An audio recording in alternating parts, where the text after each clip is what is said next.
Hello, everybody. Welcome back to the channel where we talk about stuff. Don't forget to follow me on Twitter and on Facebook. There are links in the description below. I'm going to tell you what I think is going to happen, what I think is currently taking place, and where we're going to be over the course of the next couple of years. I think these companies have been working together in a very intelligent, I don't want to say intelligent because it's also like a little like Dr. Evil kind of in the way that they've been doing it. And they found a very intelligent way to get people uninterested in crypto and to get people who are in the market flushed out as well. For those of you who don't know, one of the general ideas for big money, I'm going to explain it to you, is that now, once again, this is the explanation. This is not how I feel. They don't want poor people in any market. People who don't have money are usually deemed to be flimsy in some sort of way. And the rich can then not control an asset class if people new money or little bit of money are also in the market as well.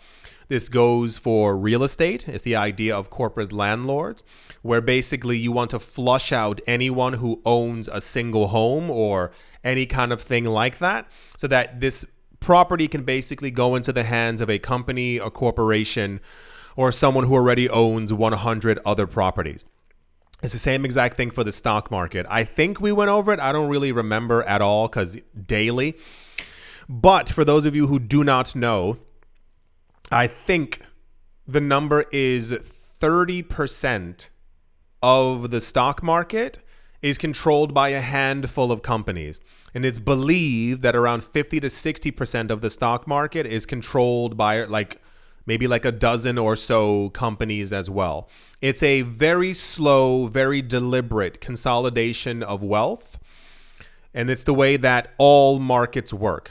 They should not work this way, but it's basically the more money and power you have, the more incentive that you have to control an asset class to make sure that prices don't drop as dramatically. Similar to crypto, where you've seen before, you heard before in the past, where if Bitcoin was having a bad day, it would drop by 14%, 28%, like very dramatic like movements back and forth. And that's because of retail basically being in the market.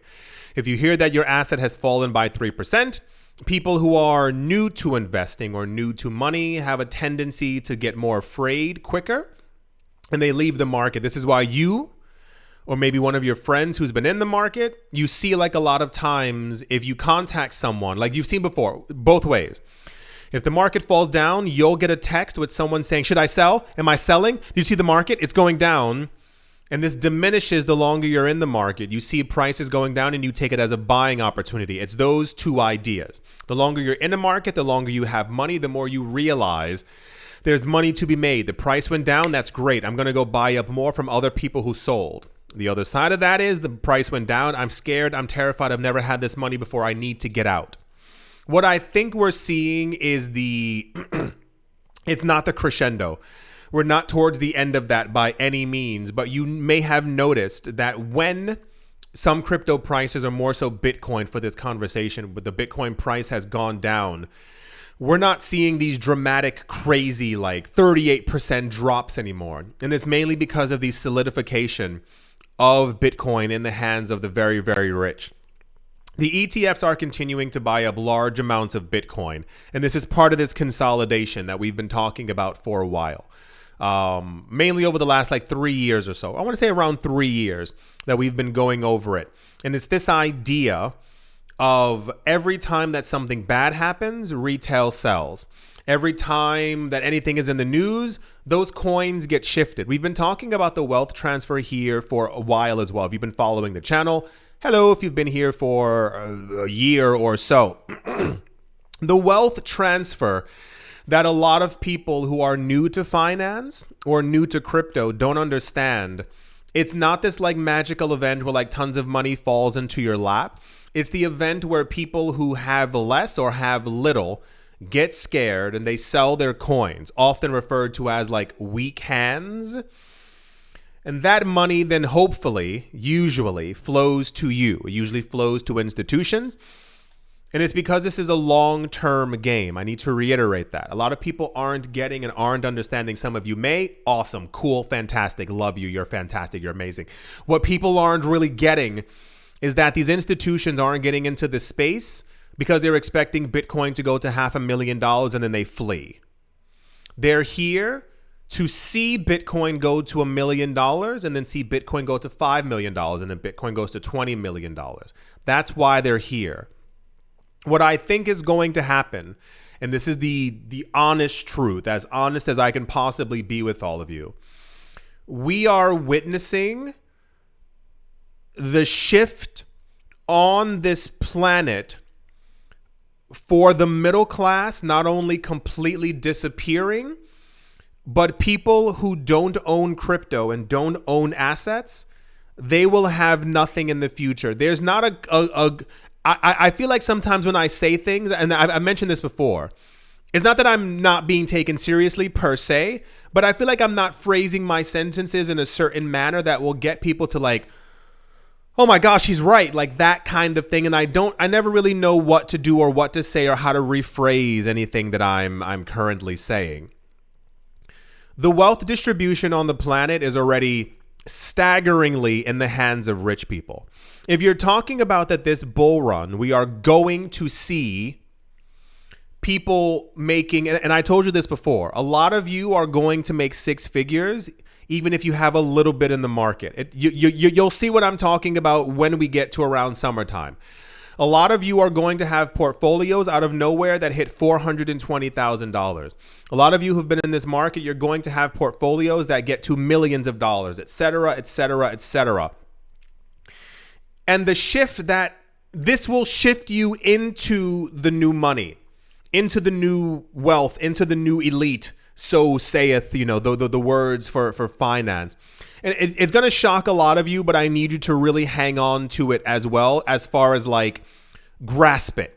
Buying up assets and buying up things that will continuously make you richer, as we've gone over before. And that's mainly because the bull run is also part of the movement of wealth from the weak hands into those who have an excess of money. It's the same thing for the housing market. These companies who are buying up all these homes, a lot of you who are planning up buying up homes with the money from this market and stuff like that. It's just I can see that the world is like changing really, really fast. And I just want to make sure that everyone's on board with it. Because the next 15 years are going to be pivotal for the creation of wealth, the solidification of money for you and for your family, and making sure that you don't end up in the group of people who at the end of all of this have nothing. It's very important. The people who rent forever, the people who I told you this trend of people like renting like TVs and tables and stuff like that. This is part of the movement of wealth from those who don't have a lot to those who have everything. Like the companies are like doing that. Like the idea of you being a consumer and you buying, how do you think the valuations of these companies continues to go up? It's because you're throwing money at them. We got way off track, but so the news is in one day, ETFs within the United States for Bitcoin purchased 9,000 Bitcoin. For reference, there are 450 Bitcoin created per day. This is 20 days. 20 days worth of Bitcoin being mined, gone in one swoop. We had news like this even the beginning of this year, where most days they were purchasing around like 7 times, 13x the amount of Bitcoin that was being created. 20 in a day is crazy. And that's just those within the US. That's not counting the 30 other ones that we have in other places around the world. That's not counting the amount that Marathon Digital and MicroStrategy and other people have been buying. All the Bitcoin that's there is being taken off of the table. I know it's been a common theme. Sorry for my throat as well. It's wintertime. I can't really help it. All of the theme of this channel and everything that's been going on has almost been like pure insanity. And I think this is going to pick up quite a lot next year upon hearing other countries and other companies buying Bitcoin as well. I still think, and I really stand by this, I'm not joking.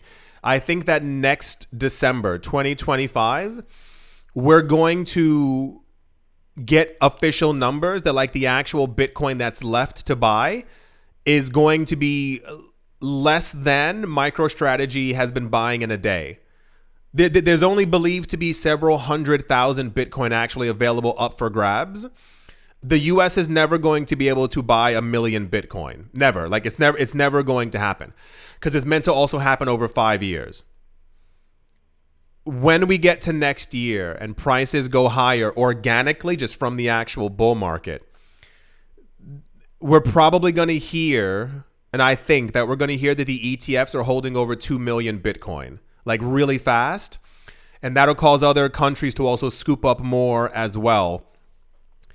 Yeah, sorry for the little weird talk. I know we have them every now and again, but this is getting crazy. Like this is actually getting completely insane. Anytime, I don't have the information here, but anytime that there is selling going on, it's always from retail wallets or wallets that have only been in the crypto space for less than 6 months. New people get into the market, they get spooked, they sell their coins, they get accumulated by ETFs, by whales, by institutions, and by countries now. Yeah, 9,000 Bitcoin in one day. Yeah, hope you've all been paying attention. Hope you all have had conversations with your portfolio so that it succeeds in the future. Hope you're all doing well. Hope you're all having a great day, morning, afternoon, evening, wherever you are, wherever you might be. I do hope it's absolutely fantastic. Thank you all once again for watching, listening, liking, commenting, and supporting. And I will most certainly be talking to you all soon. See you.